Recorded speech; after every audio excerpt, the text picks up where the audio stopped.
Hi, ഇത് ഇന്നലെ രാത്രി 12 മണിക്ക് ന്യൂ ഇയറിന്റെ ഫയർ വർക്സിന്റെ വീഡിയോ ആണ്. ഇത് ദുബായ് ഫ്രെയിമാണ് ഈ കാണിച്ചിരിക്കുന്നത്. അവിടെ ഇപ്രാവശ്യം ഡ്രോൺ ഷോയും ഫയർ വർക്സും കൂടെ ആയിരുന്നു. ഇപ്പൊ ഈ കാണുന്നത് ദുബായ് ഫ്രെയിം എന്ന് എഴുതിയിരിക്കുന്നത് ഡ്രോൺ ഷോയാണ് ആ കാണിച്ചിരിക്കുന്നത്. പിന്നെ ഇപ്രാവശ്യം അതുകൊണ്ട് ഞങ്ങൾ സാധാരണ ബുർജ് ഖലീഫയാണ് പോയി കാണുന്നത്. ഇപ്രാവശ്യം അതുകൊണ്ട് മാറ്റി ഇതാവുമ്പോഴത്തേന് ദൂരെയൊന്നും പോകണ്ട, വീടിനടുത്ത് തന്നെയാണ്. ബിൽഡിങ്ങിന് താഴത്തിറങ്ങി നിന്നാൽ അത് കാണാൻ പറ്റും. ദുബായ് ഫ്രെയിമാണ്, അവിടെ ഡ്രോൺ ഷോയും ഉണ്ട്. അതിൻ്റെ വീഡിയോസാണ് ഉള്ളത്. കറക്റ്റ് 12 o'clock തന്നെ ഇത് സ്റ്റാർട്ട് ചെയ്യും ഫയർ വർക്സ്. അതിൻ്റെ കൗണ്ട് ഡൗൺ ആണ് ഈ കാണുന്നത്.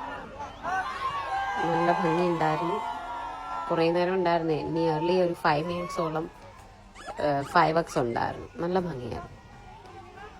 ഫയർ വർക്സ് മാത്രമല്ല, അവിടുത്തെ പ്രത്യേകത ഈ കൂടി നിൽക്കുന്ന ആൾക്കാർ ഒരുപാട് ആളുണ്ടായിരുന്നു.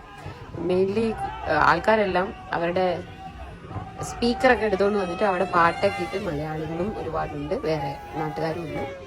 അപ്പോൾ സ്പീക്കറൊക്കെ കൊണ്ടുവന്നിട്ട് അവരവിടെ ഭയങ്കര ഡാൻസും ഒക്കെ ആയിരുന്നു. അതിൻ്റെ കൂടെ ചിലരുടെയൊക്കെ ബർത്ത്ഡേ ഉണ്ടായിരുന്നു. അപ്പോൾ അവർ ബർത്ത്ഡേ കേക്കൊക്കെ കട്ട് ചെയ്ത് അവിടെ നിൽക്കുന്ന എല്ലാവർക്കും കേക്ക് തരുകയും അങ്ങനെയൊക്കെ നല്ല രസമായിരുന്നു. ഇന്നലെ രാത്രിയിൽ കറക്റ്റ് 12 o'clock തന്നെ ഫയർ വർക്സ് സ്റ്റാർട്ട് ചെയ്തു. ഇത് ദുബായിൽ ഒരുപാട് സ്ഥലത്തുണ്ട്. ഇത് നമുക്ക് ഏറ്റവും അടുത്ത് ഇതാണ്. കാരണം ബിൽഡിങ്ങിന് താഴെ ഇറങ്ങി നിന്ന് കഴിഞ്ഞാൽ തന്നെ നമുക്കിത് നേരെ കാണാൻ പറ്റും. ദൂരെ എങ്ങും പോകേണ്ടി വന്നില്ല. സാധാരണ ഞങ്ങൾ ബുർജ് ഖലീഫയാണ് പോകുന്നത്, അല്ലെ അൽ സീഫ്. പക്ഷെ ഇപ്രാവശ്യം എല്ലാവരും ഭയങ്കര തിരക്കാണ്. ഭയങ്കര പറയരുതെന്ന് വിചാരിക്കും, പക്ഷെ വീണ്ടും ഭയങ്കര വരും. എന്തായാലും നല്ല തിരക്കാണ് എല്ലായിടും. ഇതിപ്പോൾ ഞങ്ങളുടെ വീടിൻ്റെ അടുത്തുള്ള പാർക്കിംഗ് ലോട്ടിലാണ് നിൽക്കുന്നത്. ഇതുപോലെ തന്നെ വിസിബിലിറ്റിയുള്ള പല ഏരിയാസ് ഉണ്ട്. അവിടെ എല്ലാം ഇതുപോലെ തന്നെ ആൾ കൂടി നിന്ന് ഫയർ വർക്സ് കാണാൻ പറ്റും. ഇവിടെ മാത്രമല്ല, പല ഏരിയാസിലും ഉണ്ട്. ബുർജ് ഖലീഫ ആണെങ്കിലും വേറെ അൽസീഫ് ആണെങ്കിലും എവിടെയാണെങ്കിലും ഇതുപോലെ തന്നെയാണ്. ശരിക്കും ഫയർ വർക്സ് മാത്രമല്ല, ഈ ആൾക്കാരുടെ എൻജോയ്മെൻ്റ് ഒരു വലിയ ഫാക്ടറാണ് ഇവിടെ. നല്ല രസമാണ്.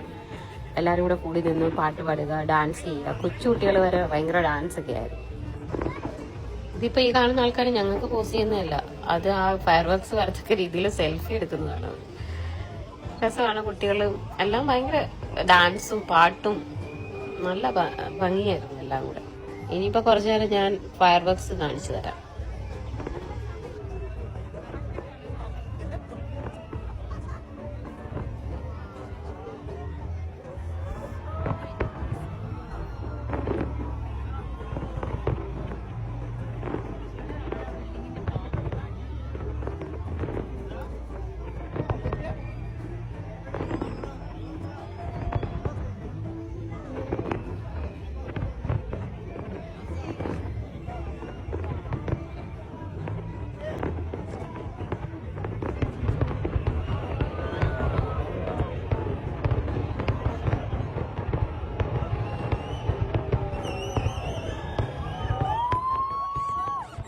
ഫയർ വർക്സ് ഏകദേശം ഒരു 5 മിനിറ്റോളം ഉണ്ടായിരുന്നു. അത് ഞാൻ എല്ലാം ഒന്നും കാണിച്ചിട്ടില്ല, മെയിനായിട്ടുള്ളത് കാണിച്ചത് മാത്രം. ഇത് കഴിഞ്ഞിട്ട് ഡ്രോൺ ഷോ ആയിരുന്നു.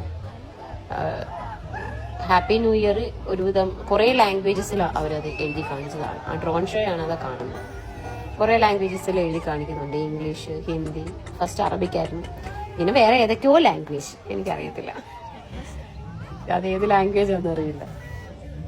നയാസാൽ മുബാറക്ക്, ബാക്കി വായിക്കാൻ പറ്റിയത് എനിക്ക് പോയാൻ തോന്നുന്നു. ഇതിപ്പോൾ കുറേ ഭാഷകളിൽ ഇങ്ങനെ ഒരു ഹാപ്പി ന്യൂ ഇയർ എഴുതിയിട്ടുണ്ടായിരുന്നു. പക്ഷെ മെയിനായിട്ട് ഞാനിവിടെ കാണിച്ചിരിക്കുന്നത് ഇംഗ്ലീഷ്, അറബിക്ക്, ഹിന്ദി, ഇത് 3 നമുക്ക് മെയിനായിട്ടുള്ളത്. അത് കാണിച്ചത് മാത്രം. അപ്പം എല്ലാവർക്കും ഹാപ്പി ന്യൂ ഇയർ.